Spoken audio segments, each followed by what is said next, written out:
You will always have to hustle if you refuse to learn how to flow. Although both are states of being, one is a continuum that will benefit you greatly. My name is Stacy Patrice. Welcome back to my channel. Make sure you like and subscribe.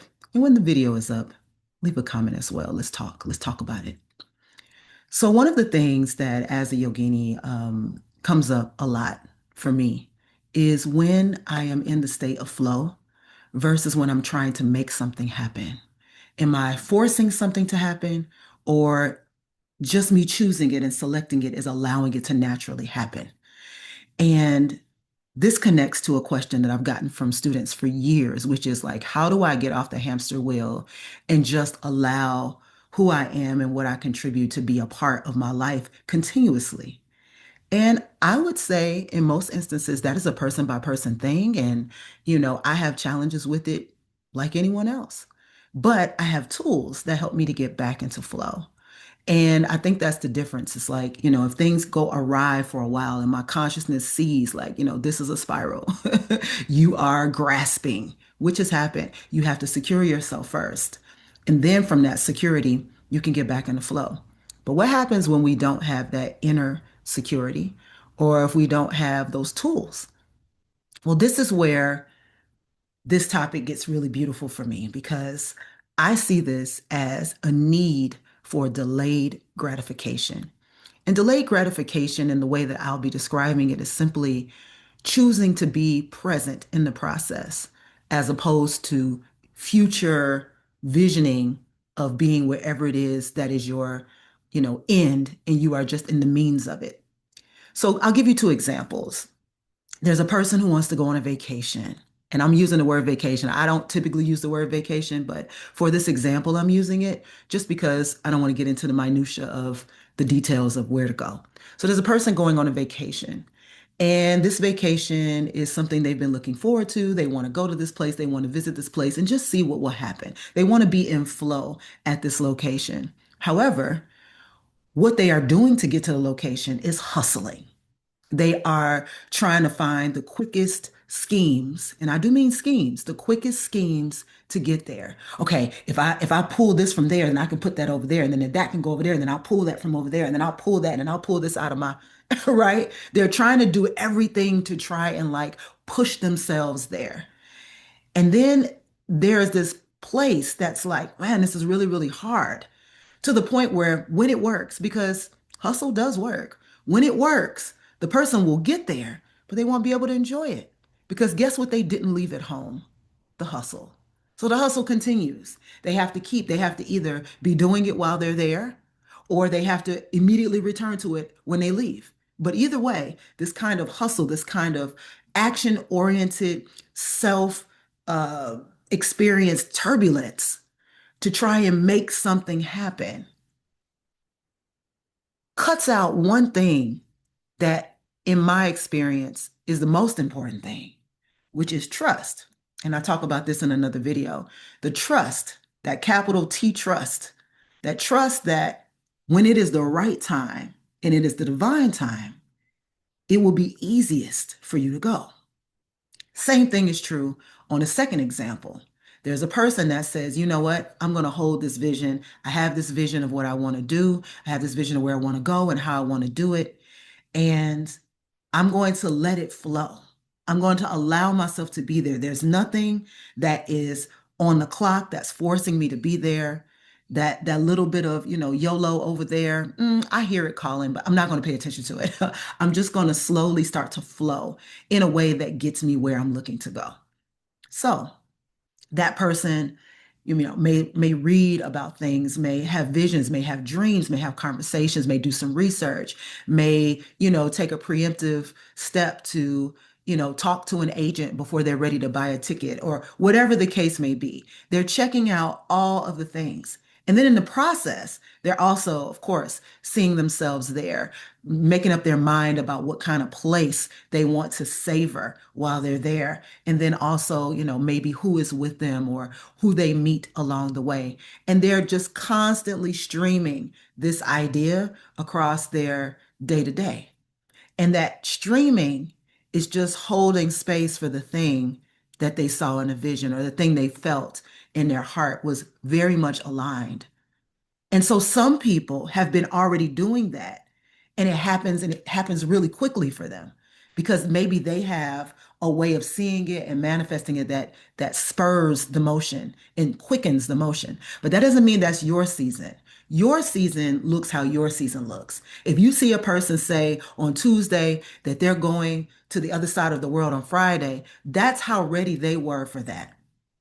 Or that's how turbulent they make their life and put the demand on their life so they get the thing that they want, but it doesn't guarantee the kind of experience you're going to have. So, one is not paying attention to how other people do things, but just watching and maybe observing the quality of the things that people do that you are able to see and know about, and then determine for yourself if that's how you want things to happen. And if it's not how you want things to happen, then initiate yourself into a different process. So delayed gratification allows you to step into the process, allows you to be present, which is the thing that is missing when a person says, I need to know how to get out of this hustle, this grind, this rat race. The reason why they are in it is because they are not delaying a gratification. They have a demand on what it is that they want and what it is that they see, and they say it has to happen now. And if something has to happen now, you don't have a lot of space for one, for error, two, for flow.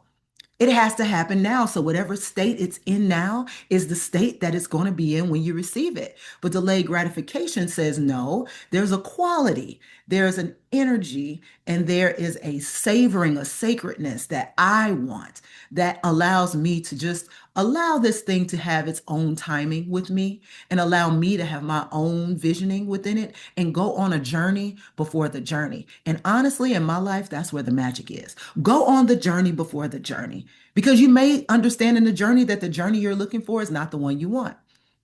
So when you push everything to happen, you get what's there. When you make a place, when you hold a space, when you get into the sacredness of something to happen, you also get what's there.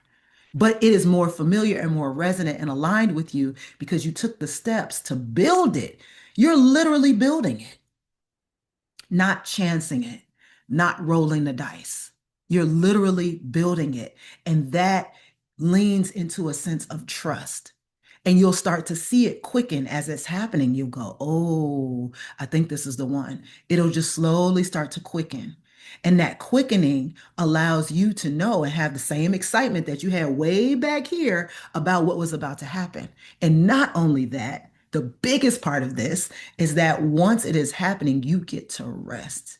And that rest and that creativity and that beauty and that sacredness invites even more flow. So now it's not just about getting there. That was just your process, was getting there. Now you can enjoy being there. Whatever being there is, whether it's a physical vacation to another place, or whether it is taking a break away from the way you normally do things, or whether it is arriving in a new era of your life that you have been wanting to experience all your life. So this regiment is very important. It's delayed gratification, finding the beauty in delayed gratification so that your process starts to build within your purpose.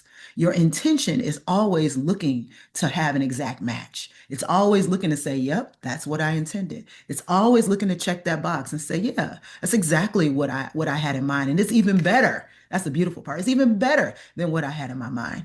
And you can't imagine that up. You can't make something better than what you had in your mind in your mind. There has to be another part of the process that we're not acknowledging, right? Because how can you make something better in your mind than it was in your mind? You couldn't envision it. You couldn't see beyond what you knew. So you have to open up the gates of knowing. You have to open up your ability to see more of it before you get to it. So that when you are there, you're having that wonderful, surreal experience that's like, wow. And this has happened to me so many times that I'm telling you, I wouldn't have it any other way. I don't want the quick thing that I get whatever is there. I'm not interested in that. I don't handle business that way. I don't just, get into bed in business with just anybody. I don't, allow just any, like everything has to be resonant and has to match because that's the quality of my life. And when it's not a match, I know something's really off and I'm already looking how I can get myself out of it and do something about it. So there has to be a flow. Invite flow into your life. There are times that it's just not going to flow the way you expected it to. But that doesn't mean that that's like the height of your, ability or talent or power or presence, right? That presence that you get in delayed gratification is like the process of an artist to make something tangible. It's like taking something that you can't see into something that you can touch, feel, and experience. And then whatever happened in between those 2 points is the process. So when you delay that instant need for gratification, you move out of addiction space, you move out of force, and you move out of, this need to do it first, this YOLO, this all of these things, FOMO, all of those, all of those things that make people actually insecure because they can't guarantee the results. They can't guarantee that what they're seeing is going to happen because they're forcing it to happen the way they want it to happen as soon as they want it to happen. And it's a very will oriented type of thing. It's a very will oriented thing. It's a thing that I think, especially in our culture in America, we tend to push that to the limits. And then our body pushes back. Our body's like, nope, you're not going to keep doing that. Mm-mm. And so the more that we kind of push for things to happen, the more we call that reality instead of the process that's actually happening that outpictures as your reality. We don't look at the length of a process as being prosperous. We think that the length of a process is somehow we're not in alignment, we're not on square. And I can tell you that alignment takes a lot longer than you might think, especially if you live in a culture, in a society, in a world where everything you encounter is out of alignment. Well, that's why we have self-love and soul healing. That's why this is what I have architected and been teaching for the past decade plus, is because we need things to get back into alignment.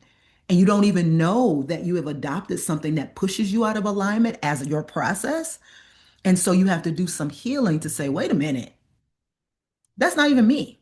That's not who I am. That's not how I know myself to be. And the greatest gifts of my life came from flow. But life does feel urgent. It is challenging to flow. So, how do we get into flow? How do we get into delayed gratification? Well, number one is you can create. Create is a wonderful way to get into delayed gratification because you literally cannot make it happen faster. You have to take the time it takes to go through the process to make something, whether that is a drawing, a painting, music, a pot, whether that is some kind of large installation, whether that is writing. You have to go through the process. So, creation is one of the most amazing ways to learn to delay your gratification. It might be the only place in your life for a while that you delay gratification. But another way is to steep yourself in practices that make you turn your senses inward and slow down. And you knew I was going to say that, of course. As an artist and as a yogini, of course, I'm going to say that, right? So that is one of the things that you have to do is like, okay, when I close my eyes, when I'm still, whether I am engaged in breath work, whether I'm engaged in meditation, whether I'm remembering, reflecting, whether I am journaling of some sort where I'm starting to look back at my week, my day, my week, my month, my year, my quarter, any of those time periods that you can try and reflect back on.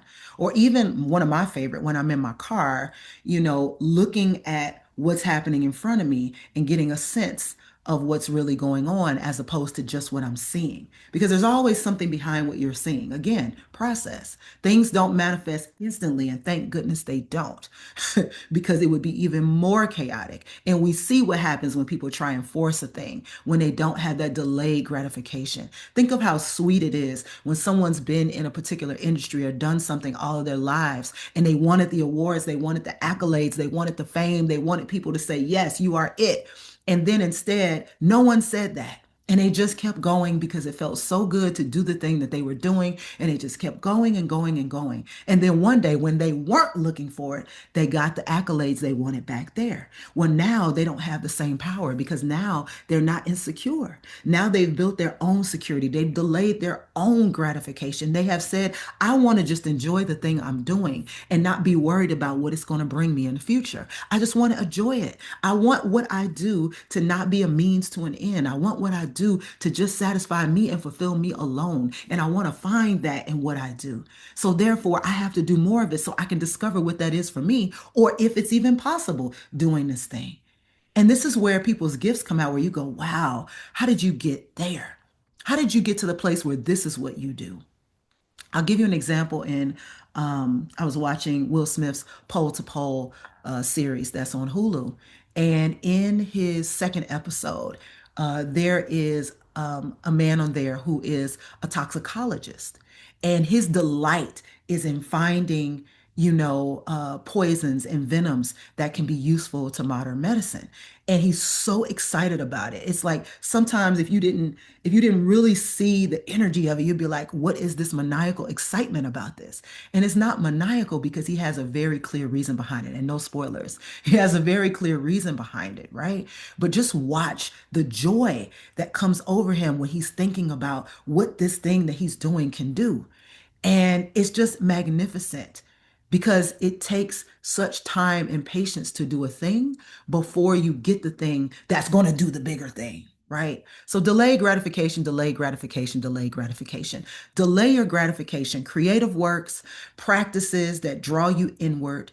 And then also, my third and favorite often is learning. It's learning. Go research a thing. Go find out about what a thing is. Go find a teacher, find a tour guide, find the replica of what you want out there in your space. So if I'm looking to take that vacation over there, how can I experience pieces of that vacation here? One of my dreams is to go to Japan and to spend time in Japan. And it's been a dream of mine for years now. And I have resisted going at times where I could have gone because I didn't want to force it. I didn't want to make it happen. And then as soon as I kept finding my way to make it happen, it started happening without me. And I was like, you know what? That's it. Because I still have work to do to have the kind of trip I want to have in Japan. I can't have that kind of trip on someone else's vision, someone else's dime, someone else's watch. There's something sacred building in me. This connection between me and this country is building. And so when I go, I'm going to experience the thing that I am feeling, and I won't go until that is possible. And not only possible, probable and bigger than what I am imagining. So what do I do in the meantime? Went to a Japanese restaurant or two, enjoyed the cuisine, learned the language, read the menu, heard the terms, started researching some of those things. What else am I doing? Looking for all the vegan restaurants when I get there. What else might I be doing? I'm also looking at magazines. I keep bumping into magazines over the years that are just about Japan. And I read it cover to cover. I have several of them. And it's like just this engagement, looking at people who have been there, looking at the blogs and the vlogs and learning about the things I want to do when I'm there. So that when I curate the experience, whether I'm going solo with just me and my family, or whether I am inviting people to meet me there, whatever the case may be, it's going to be such an amazing time because I have no motive for doing it other than pure fulfillment and enjoyment and following the nudge and the urge of what it is that has been speaking to my spirit for years. And so that is how I do things. I hope this has been helpful to you. Tell me how you delay gratification, or if that's even a possible process in your life, or maybe what's in the way if you feel that it's not. Of course, it's possible, but let's talk about it in the comments, okay? Thank you so much for listening. I look forward to talking to you soon, and make sure I'll see you on the next video. Peace.